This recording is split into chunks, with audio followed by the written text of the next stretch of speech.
Hello everyone. तो इस video में यार एक नया टॉपिक स्टार्ट करेंगे, दैट इज़ रिकर्जन, है ना।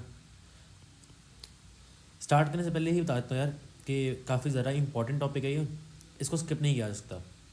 अगर एक अच्छा प्रोग्रामर बनना है, एक अच्छा प्रॉब्लम सॉल्वर बनना है, तो ये टॉपिक पे ग्रास होना, इस पे होल्ड होना बहुत ही ज़्यादा इंपॉर्टेंट है, ठीक है। और आसान भी, कोई बहुत ज़्यादा मुश्किल नहीं है। तो देखते हैं कि होता क्या है। तो बेसिकली रिकर्जन जो होता है ना, recursion in computer science is a method where the solution is a problem, where the solution to a problem, I'm sorry, recursion in computer science is a method where the solution to a problem depends on solution to smaller instances of the same problem. क्या कहा मैंने क्या समझते हैं इस चीज़ को। Recursion जो होता है ना, ये एक ऐसा मेथड है जो ऐसी प्रॉब्लम्स को सॉल्व करने में हमको हेल्प करता है जिसका आंसर जो है वो उसकी स्मॉलर प्रॉब्लम्स में लाई करता है ना। सब एग्जांपल लेते हैं, जैसे कि मेरे को n फैक्टोरियल कैलकुलेट करना है ना। तो रिकर्जन क्या कहता है कि यार तुम मेरे को n-1 फैक्टोरियल ला दो तो मैं n फैक्टोरियल कैलकुलेट कर लूँगा, है ना। ठीक है, अब n-1 फैक्टोरियल क्या बोलता है कि तुम मेरे n-1 ला दो, सॉरी n-2 फैक्टोरियल ला दो, मैं तुम्हें n-1 फैक्टोरियल ला दूँगा, ठीक है। और ऐसे ही करते करते बाकियों के लिए भी, है ना। तो रिकर्जन यही बोलता है कि तुम मुझे छोटी प्रॉब्लम का आंसर ले आओ, है ना, मैं तुम्हें बड़ी प्रॉब्लम का आंसर दे दूंगा, ठीक है ना। रिकर्जन क्या बोलता है, तुम मुझे छोटी प्रॉब्लम का आंसर दे दो, जैसे इस केस में n-1 फैक्टोरियल दे दो तो मैं तुम्हें n फैक्टोरियल दे दूंगा, ये रिकर्जन कहता है, ठीक है।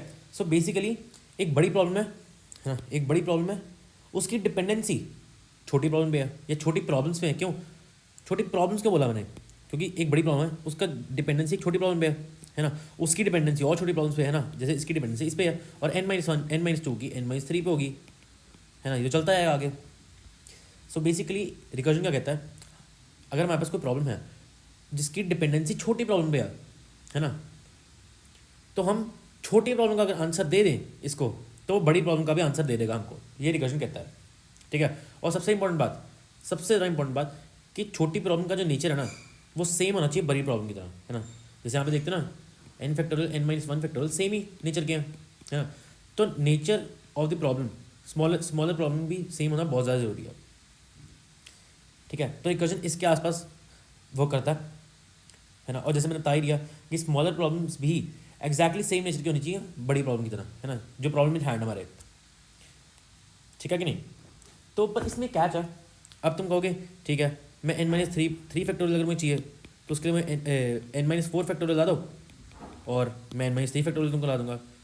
पर ये कब तक चलता रहेगा, अगर हम इसको ऐसे छोड़ देंगे तो ये तो इन्फाइनाइटली कब चलता रहेगा, है ना, ये तो इन्फाइनाइटली चलता रहेगा। तो हमें साथ ही साथ सिर्फ ये सिर्फ यही डिफाइन नहीं करना कि बड़ी प्रॉब्लम को हम सिर्फ ऐसे सॉल्व करेंगे कि साथ में हमें छोटी प्रॉब्लम अगर मिल जाए, उसका आंसर मिल जाए, तो हम बड़ी प्रॉब्लम को सॉल्व कर देंगे, ये एक स्टेप है। दूसरा स्टेप ये है कि हमें यहाँ पे नोटिस करने की चीज़ कि हमें एक स्टॉप मार्क होना चाहिए, स्टॉप होना चाहिए ना, ये तो इसको डिवाइड करता जाएगा प्रॉब्लम को। बेसिकली क्या है रिकर्जन क्या कहता है, एक बार फिर समझते हैं। रिकर्जन क्या कहता है कि हमारे हाथ में जो प्रॉब्लम है, जैसे n फैक्टोरियल कैलकुलेट करना है, तो हम उसको स्मॉलर प्रॉब्लम्स के अंदर डिवाइड करेंगे और उनका आंसर ला के हम बड़ी प्रॉब्लम को सॉल्व करेंगे, ठीक है ना। और मैंने ये भी बोला कि स्मॉलर प्रॉब्लम जो होगी वो सेम नेचर की होगी जैसे बड़ा प्रॉब्लम होगा जो हमारे प्रॉब्लम हैंड में है, ठीक है। बट इसका ये है ना, स्मॉलर प्रॉब्लम, हम प्रॉब्लम को कितना स्मॉल कर सकते हैं, है ना। मैं n-1 तक जा सकता हूँ, ठीक है, मैं n-2 फैक्टोरियल कर दूंगा, मैं n-3 फैक्टोरियल कर दूंगा, कितना नीचे तक जा सकते हैं, है ना। तो एक स्टॉप मार्क तो होना चाहिए, है ना। उस स्टॉप मार्क को कि बस ठीक है, इसमें क्या स्टॉप मार्क होगा, इस केस में क्या स्टॉप मार्क होगा कि अच्छा 0 फैक्टोरियल आ गया, 0 फैक्टोरियल आ गया तो तुम 1 रिटर्न कर दो, है ना। ये होगी हमारी स्मॉलेस्ट प्रॉब्लम, स्मॉलेस्ट प्रॉब्लम मतलब स्टॉप मार्क, हमारा स्टॉप मार्क आ गया ना कि ठीक है, तुम n का ढूंढो, n-1 का ढूंढो, n-2 का ढूंढो, फाइनली जब तुम्हारे पास 0 फैक्टोरियल आ गया ना, तुम 0 फैक्टोरियल का आंसर तुम दे दोगे, ठीक है। उसके बेसिस 1 कैलकुलेट करेगा, 1 मिलेगा, तो उसके बेसिस 2 कैलकुलेट करेगा, उसके बेसिस 3 कैलकुलेट करेगा एंड सो ऑन, है ना। तो एक स्टॉप मार्क होना चाहिए और इसी स्टॉप मार्क को हम कहते हैं बेस केस। बेस केस मतलब स्मॉलेस्ट प्रॉब्लम, है ना, स्मॉलेस्ट प्रॉब्लम कि इससे ज़्यादा और डिवाइड, इससे ज़्यादा स्मॉल तो प्रॉब्लम को नहीं कर सकते, है ना। 0 फैक्टोरियल से और ज़्यादा स्मॉल तो कर नहीं सकते इस प्रॉब्लम को, है ना। तो ये हमारी होती है स्मॉलेस्ट प्रॉब्लम, या फिर हम कह सकते हैं हमारा बेस केस, जहाँ हमको स्टॉप कर देना, प्रॉब्लम को और डिवाइड करना स्टॉप कर देना, दैट इज बेस केस। ठीक है। अगर हमारे पास बेस केस ना होता तो ये तो इन्फाइनाइटली चलता जाता, ये तो इन्फाइनाइटली चलता जाएगा और प्रॉब्लम आ जाएगी, खत्म ही नहीं होगा ना कभी। इसलिए बेस केस होना बहुत ज़्यादा जरूरी है in recursion. Base case is basically where we want our recursion problem to stop, ठीक है, स्मॉलेस्ट प्रॉब्लम। ठीक है, एक बार फिर समझते हैं, एग्जांपल सेम लेते हैं। मान लो हमें हमें फिफ्थ टर्म कैलकुलेट करनी है फिबोनाची सीक्वेंस की, फिफ्थ कह लो या फिर 10th कह लो, है ना, फिबोनाची सीक्वेंस। तो फिबोनाची सीक्वेंस क्या होता है? मेरे ख्याल से यही होता है उसका फंक्शन, है ना। तो हम इसमें क्या कहते हैं, ओके मुझे f(10) चाहिए, तो वो क्या कहेगा, मुझे f(9) ला दो और मुझे f(8) ला दो। या फिर काम करते हैं, हम थर्ड टर्म कहते हैं, थर्ड या फोर्थ टर्म कहते हैं, फोर्थ टर्म, है ना, थोड़ा सिंपल करने के लिए, समझने के लिए हम कहते हैं हमें f(4) चाहिए, तो वो क्या कहेगा, हम मेरे को f(3) ला दो और f(2) ला दो, तो मेरा काम हो जाएगा, है ना। तो क्या कहेगा, फिर f(3) को कैलकुलेट करते हैं, f(3) का कहेगा मेरे को f(2) ला दो और मेरे को f(1) ला दो। अब f(1) सबको पता है फिबोनाची में क्या होता है, दैट इज़ 1, है ना, दैट इज़ 1। अगर हम फिबोनाची को 1 से स्टार्ट करते हैं और f(2) भी 1 होता है कि नहीं, है ना। इसमें क्या होगा, 1 और 1 यहाँ पे आ जाएगा, ठीक है। f(3) की वैल्यू हमारे पास आ जाएगी 2, और क्योंकि f(3) की वैल्यू हमारे पास है, यहाँ से हमने 2 निकाला, यहाँ से हमने f(2) हमें पता 1, तो इसकी वैल्यू आ गई 3। हम यहाँ पे क्या करेंगे, 4 की वैल्यू आ गई हमारे पास 3, ठीक है ना। तो बेसिकली हमने यहाँ पे क्या समझा, अगर मेरे पास स्मॉलर प्रॉब्लम का सोल्यूशन ले आओगे तो मैं बड़ी प्रॉब्लम को सॉल्व कर दूंगा। और हमने बड़ी प्रॉब्लम को कैसे सॉल्व किया, स्मॉलर प्रॉब्लम को कैसे सॉल्व किया, उसको और डिवाइड किया, ठीक है। कब तक डिवाइड करेंगे, जब तक हमारे पास जो इनिशियल कंडीशन है, हमारे पास जो स्टॉप मार्क है, दैट इज बेस केस, तब तक हम चलते जाएंगे, ठीक है। इसको एक बार कोड में भी देखते हैं कि कैसे होगा। जल्दी से एक बार इसी प्रॉब्लम का कोड लिखते हैं कि हम रिकर्सिवली इस चीज़ को कैसे सॉल्व कर सकते हैं कि हमें n फैक्टोरियल निकालना है, ठीक है। तो फंक्शन में आते हैं, है ना, और जैसे क्योंकि हमें n फैक्टोरियल रिटर्न करना है, वो भी तो एक इंटीजर होगा, तो इसका रिटर्न टाइप इंट होगा, ठीक है। और हम इसके लिए नाम रख देते हैं फैक्टोरियल, ठीक है, और एक n भेज देते हैं जिसका फैक्टोरियल हमें कैलकुलेट करना है, ठीक है। तो रिकर्जन क्या कहता है कि अगर, है ना, एक वेरिएबल लेते हैं, अगर तुम मुझे फैक्टोरियल ऑफ n-1 ला दोगे तो मैं तुम्हें फैक्टोरियल ऑफ n दे दूंगा, सही ना, और इसको हम रिटर्न कर देंगे।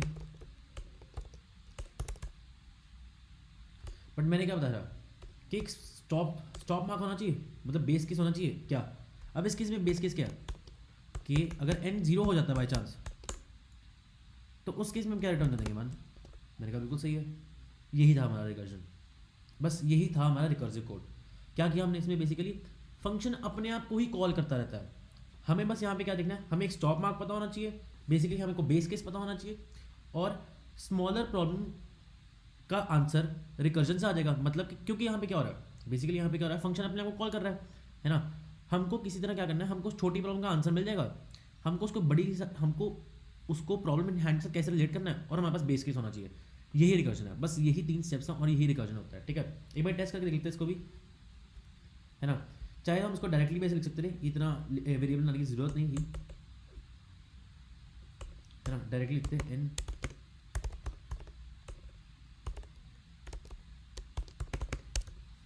है ना, हम डायरेक्टली लिख सकते थे। इसमें भी क्या हो रहा है, उसने कहा कि तुम कोई छोटी प्रॉब्लम ला दो और मैं उससे बड़ी प्रॉब्लम सॉल्व कर दूंगा, बट हमारे पास एक बेस केस होना चाहिए, यही था रिकर्जन। अब एक बार ट्राई कर लेते हैं इसको, है ना।